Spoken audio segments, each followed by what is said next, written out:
What's going down, everybody? It's your boy, That Guy Mile, tuning back in for another one of them reactions. And this time we got top 10 evil people who summoned real demons. This one's a part 2. If y'all want to see the part 1, just let me know and we'll go ahead and go find the part 1. I just saw this one and I was like, we're doing that one.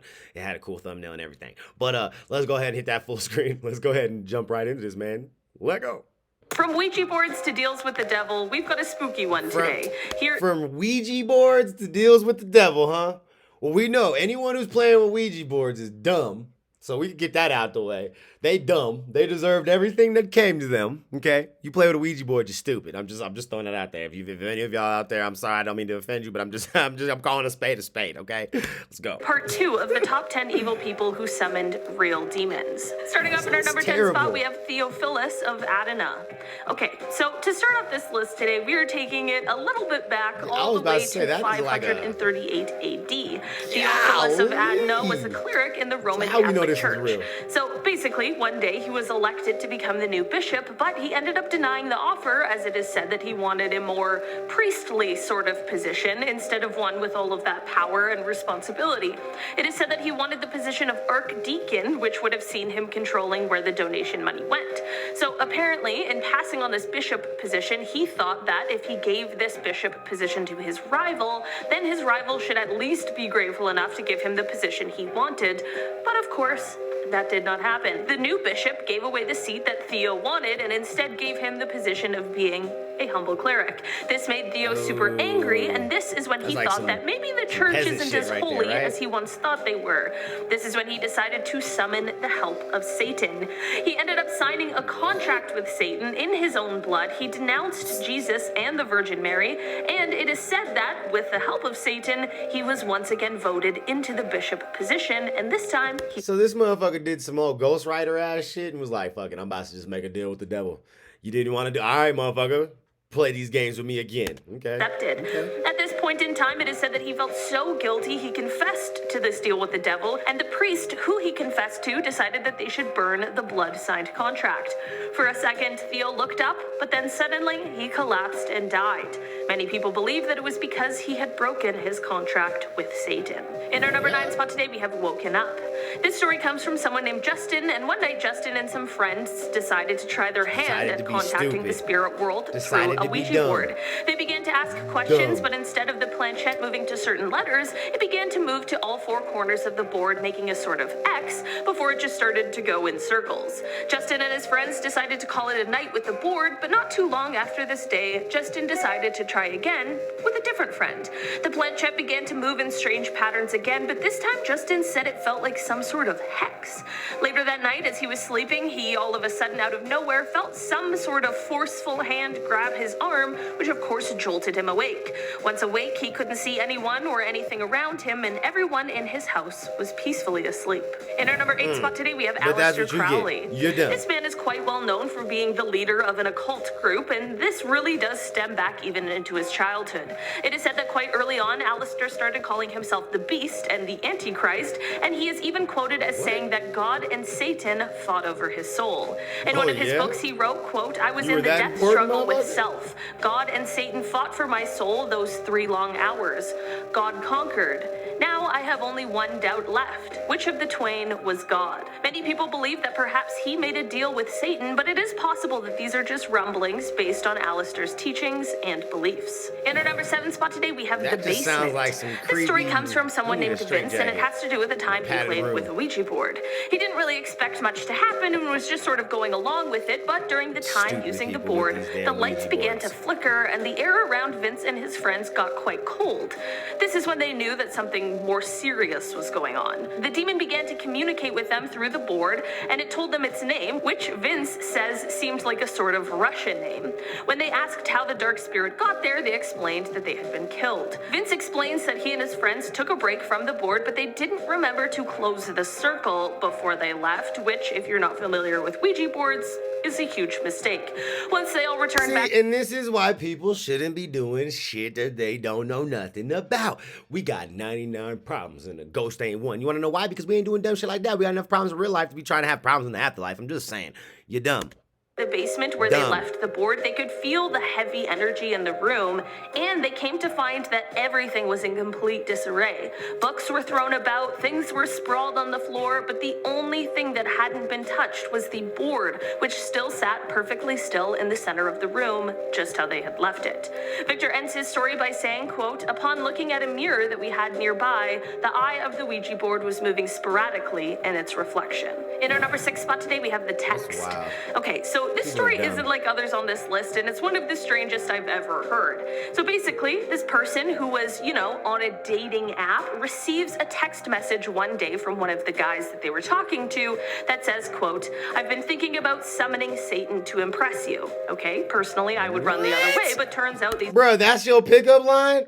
Yo, I've been thinking about summoning the devil, you know what I'm saying? Because I know that's going to get them draws wet, you know what I mean? I know that's going to get you up, down, God damn it. I know you going to drop them draws, yeah, damn it. Like, what kind of nice, bro? If she is impressed by some shit like that, you both need some therapy, and y'all both need, again, a straight jacket and a padded room, because y'all are nuts. Nuts. Some people are just waiting around to receive.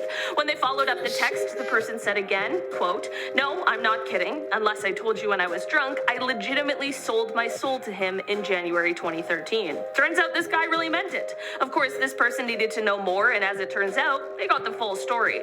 So basically, this guy explained the entire procedure of selling your soul. He said that it's simple. You just have to write a letter, sign it in your blood, perform a sort of ritual, and then some sort of physical mark will show up on your body like a scratch, and according to this guy, your wish has just come true. Apparently, after this guy had done all of that, he said that he laughed in a voice that wasn't his own, and since then, all of his desires have been coming true. This story is weird, but apparently it really is that easy. Definitely wouldn't recommend trying it though, just in case." Yeah, please. I do not. I don't recommend anybody do that. And why would they give why would you tell people that, bruh? Disclaimer, we do not promote none of that shit. God damn. In our number 5 spot today, we have the entity. This story starts off hot when the storyteller explains that they have used a Ouija board, and since doing so, they clearly have opened their home up to some sort of evil entity who hasn't exactly been kind. They say, quote, "It started out with that feeling like you're being watched, and doors are closing, and you hear footsteps on the hardwood when you're home alone, and it progressed slowly into being kept awake by something shaking the bed or pulling off your covers, sometimes even whispering your name. The board would disappear for days on end, then show up in places you never would have put it. I became obsessed with it. Then it was a black mass in the corner of the room, or the silhouette of a man watching you from the doorway. After that, it escalated pretty quickly. I had my hair pulled, fingers pricked, scratched."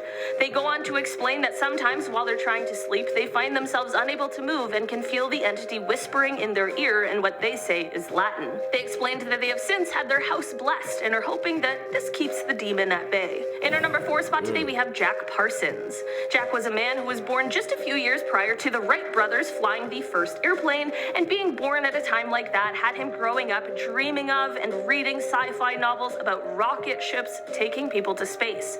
It is said that this love of rocket ships and these dreams of going to space are what led to him summoning the devil in order to make a deal. Jack wanted to sell his soul in exchange for a rocket ship. This deal didn't end up working, but Jack continued to study science as he grew older. Later in his life, he stumbled upon the teachings of ALEISTER Crowley that we talked about before, and this is when he tried his hand at summoning things again. This time, he tried to summon a goddess named Babylon that was said to possibly help men get to the moon one day. Technically, in some ways, it worked because Jack Parsons ended up helping create the jet fuel that is said to still be used today. Maybe it was the deal with the devil, maybe it was the goddess, or maybe it was just good old passion and drive that did it. I guess it all depends on what you believe. I don't care what it is. The fact that she just said this motherfucker tried to make a deal with the devil for a rocket ship, like it was just like, here we go. All right. Deal is granted. All right, I'm taking your soul, motherfucker. When you get home, there's gonna be a rocket ship in your driveway. Just go home and you'll be all right. Like, what? Okay. In our number 3 spot today, we have The Mistake. This story starts off with the storyteller and their wife and this new home that they had moved into. They both noticed some weird things happening around the house, and this led to them getting a Ouija board in the hopes that maybe they could get some answers as to what may be happening here. Why? What they didn't realize before using the board, which is pretty common, is that these boards open the door to communication for anyone.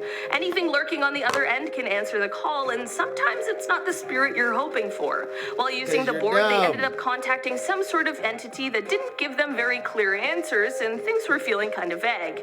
Near the end of their Ouija experience, they had the planchette just suddenly fly off the board, despite neither of them touching it. After this experience, however, things got so bad that the pair had to break their lease and move. They explained that there were radios and TVs turning on by themselves all the time. They would find taps running when no one had left them like that. They could hear disembodied voices around their home, objects were moving, and the storyteller's wife even said that she had found the storyteller possessed one night, but he has no memory of it. In our number 2 spot today, we have The Artist. Back in 1677, an artist... And they were able to get his ass because he's a storyteller. So he's like, his imagination is super wild. You know what I'm saying? He was gullible. You dig what I'm saying? They was able to get his ass. Christoph Heisman was working on a castle in Austria. He was so talented at his job that he had been commissioned by the nobles to do this work. There were rumblings about how he may have sold his soul to the devil, but no one was sure of it until it is said that Christoph confessed. He said he had 9 years prior and that he regretted it very much now and actually wanted an exorcism. They demanded to know if he was a practicing witch, but in the end it was decided that he was not, and that instead the devil just had a very strong hold on him. The local priest began giving Christoph exorcisms, and during these sessions, Christoph explained that he had these intense visions where he was coming face to face with the devil, who was in the form of a dragon. The dragon was holding the contract that held Christoph's soul, and this is when he was able to rip it out of the dragon's talons. When he woke up, it seemed as though he was cured. After this, he began painting pictures of the devil, and he even painted a story with multiple panels that told the story of how he sold his soul and how they helped him get it back. In our number 1 spot today, we have This Is Not a Game. This story is said to have taken place over a decade ago, and it starts off when the storyteller's sister had some friends over, and they were in the basement watching a scary movie when they decided to start playing around with the Ouija board. Things weren't going exactly as they anticipated, and they all started getting frustrated at the board and began to hurl some insults toward it, calling it fake and things like that. At this point, they turned their attention back to the movie and away from the board, but it soon became clear that someone was in fact listening. All of a sudden, the lights and all of the electricity goes out and it's just pitch black. The TV suddenly turns back on, but it's just blaring static. The TV shuts off again and turns back on, but it's just a black screen.